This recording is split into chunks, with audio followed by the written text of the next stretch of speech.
Assalamualaikum warahmatullahi wabarakatuh. Alhamdulillahirabbil alamin.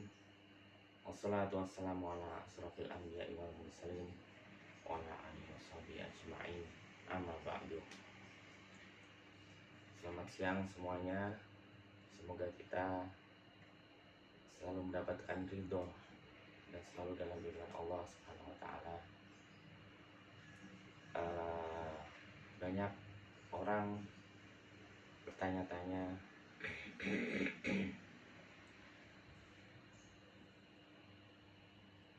bagaimana saya harus memulai usaha, bisnis apa. Banyak teman-teman saya tanya, bro, enaknya bisnis apa? Bro, ayo bisnis. Bro, gimana caranya berbisnis? Bahkan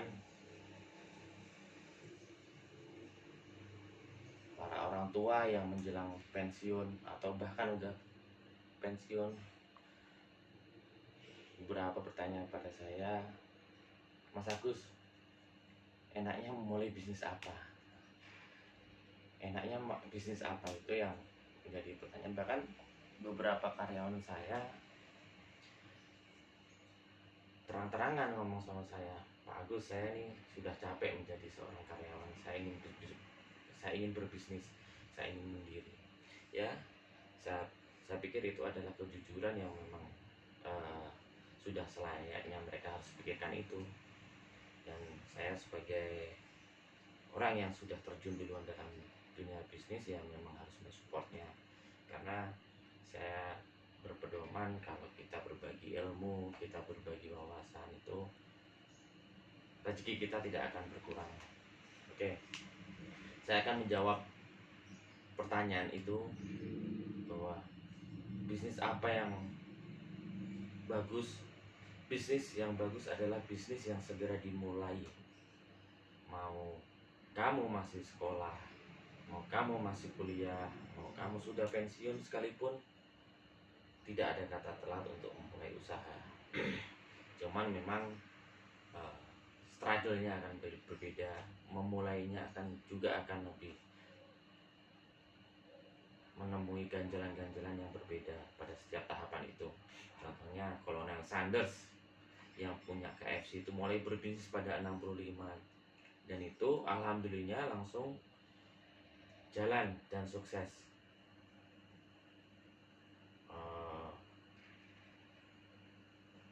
Penemu Facebook, founder Facebook, juga memulai usahanya waktu dia masih kuliah.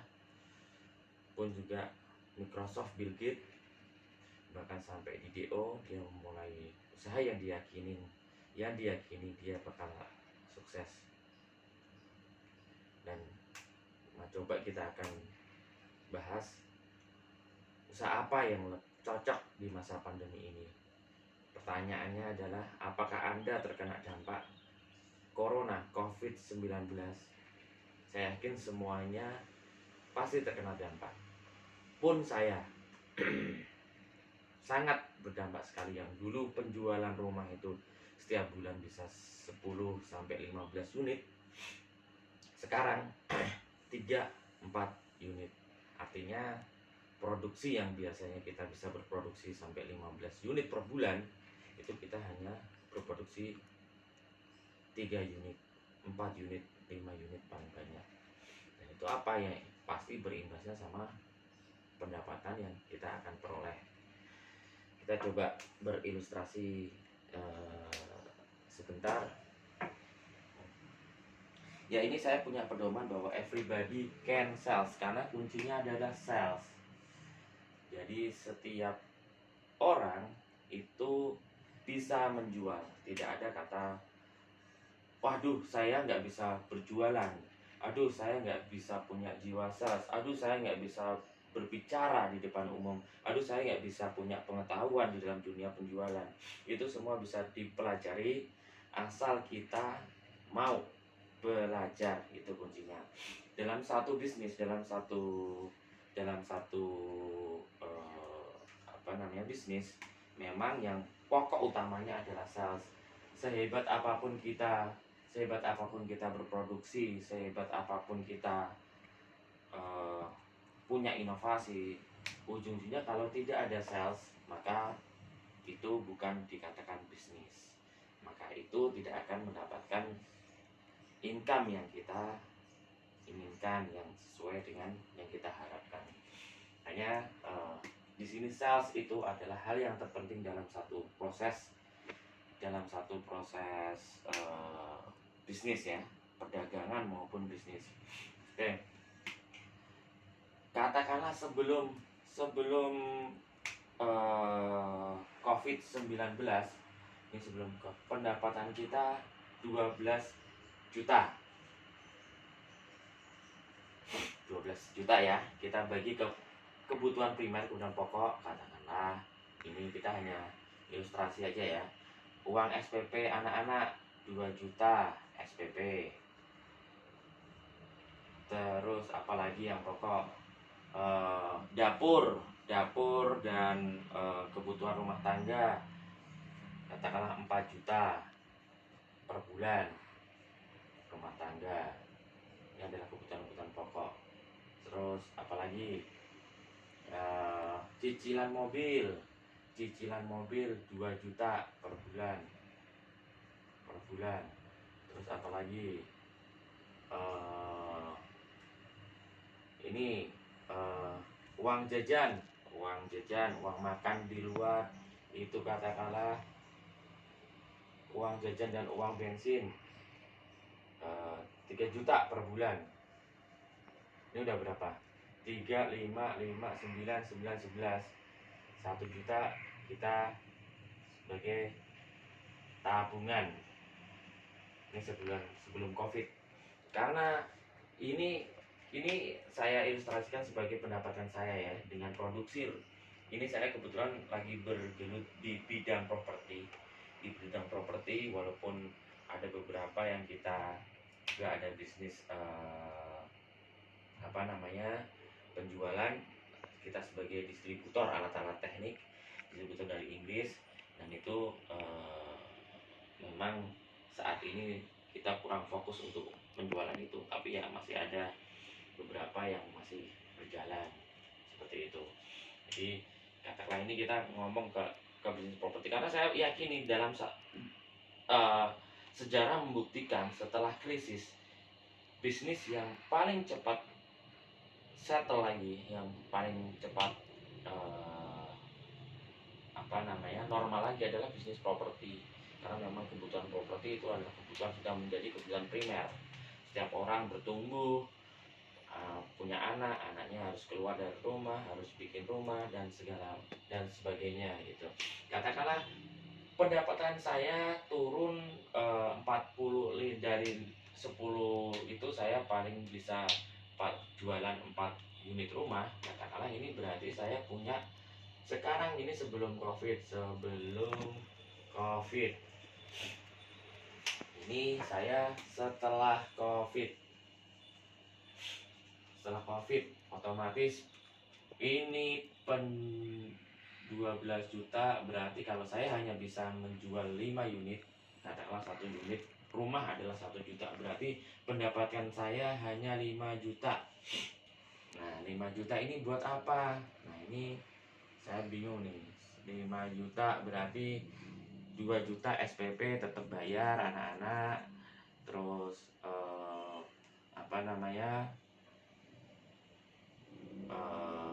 3 juta, 2 juta mobil harus, berarti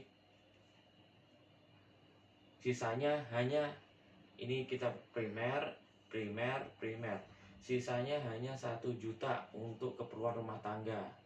Ya, ini bisa kita coba akalin, karena memang kita nggak keluar rumah, otomatis kita nggak perlu nabung, kita nggak perlu jalan-jalan keluar rumah, kita hanya kerja di rumah aja. Terus ini dari 4 juta ini kita turunkan 1 juta, ya mungkin istri akan sedikit stres dan teriak-teriak dengan kondisi tersebut. Tapi setiap yang perlu kita yakini dan perlu kita sadari bahwa Tuhan itu menciptakan sesuatu, akan ada hikmah di balik sesuatu. Adanya COVID-19 ini kita katakanlah musibah, pasti di belakangnya akan ada hikmah. Hikmahnya apa? Hikmahnya yang terbesar adalah kita bisa lebih banyak berkumpul sama keluarga, kita lebih banyak berinteraksi sama anak-anak yang biasa kita tinggal, sama istri, kita lebih banyak berkomunikasi. Dan yang secara kalau kita umat beragama, yang kita Islam, ya kita akan lebih bisa lebih banyak beribadah. Itu poin yang penting yang akan sangat sulit kalau kita tidak punya waktu yang lebih untuk itu. Mama, biasanya kita kerja sampai malam, capek tidur, akhirnya kita nggak bisa sholat tahajud. Ini dengan di rumah terus kita mainan gadget karena memang produksi nggak ada. Yang harusnya kita kerja dengan kondisi seperti ini, kita kerja adalah 8 kali 5 kali 4, 8 jam 5 hari 8 jam 5 hari kali 4 minggu. Berarti dalam satu bulan itu adalah 20 sama dengan 160 jam dalam satu bulan. Kita sekarang setelah Covid, karena produksi kita hanya 3 unit rumah, 4 unit rumah, berarti kita masih punya banyak waktu. Berarti kita kerja, katakanlah kerja hanya 4 jam kali 2 hari kali 4 sama dengan berapa ini? 8 16. Cuman 40 kali 4 160. Ini 4 kali 2 8 kali 4 8 kali 4 16 sama dengan 32 jam. Cuman 32 jam. Berarti kita punya waktu 160 dikali itu, berarti kita masih punya waktu 120 jam dalam satu bulan idle. Nah, ini yang mesti harus kita maksimalkan. Maksimalkannya seperti apa? Ya kalau kita hanya mengandalkan bisnis yang sekarang kita jalankan, yang hanya berjualan dan pendapatan kita 5 juta, maka kita masih punya 120 jam. Harus kita maksimalkan, berarti kita harus menjalankan bisnis multiply. Kalau 5 juta berarti minimal kali 2,5 atau kali 3 usaha kita untuk bisa mendapatkan income sesuai dengan kebutuhan kita sebelum COVID-19 itu. Jadi bisnis apa yang cocok buat kita, ya mari kita akan ulas. Mungkin kalau dari orang tua yang mau bergabung, kita juga belajar bisnis, kita bikin grup WA, kita saling kasih masukan. Saya yakin semuanya akan mendapatkan ilmu dan mendapatkan manfaat untuk itu. Katakanlah mau jualan baju itu gimana, nanti kita diskusi di kita diskusi di WA. Untuk lebih lanjutnya secara teknisnya nanti kita akan coba bahas satu persatu di pertemuan yang akan datang. Mungkin dari grup WA itu nanti kita akan coba mengadakan satu seminar online gitu, pakai Zoom atau pakai aplikasi apa, seminggu sekali atau 2 minggu sekali untuk bahas bisnis-bisnis yang akan kita kembangkan. Boleh nanti sharing, oh saya punya ide mau bisnis baju, saya mau bisnis tanaman hias. Wah, itu satu bisnis yang luar biasa yang bisa kita nikmati sesuai dengan hobi kita. Karena memang bisnis kalau sesuai dengan hobi kita, kita akan enjoy, kita akan menikmati, kita akan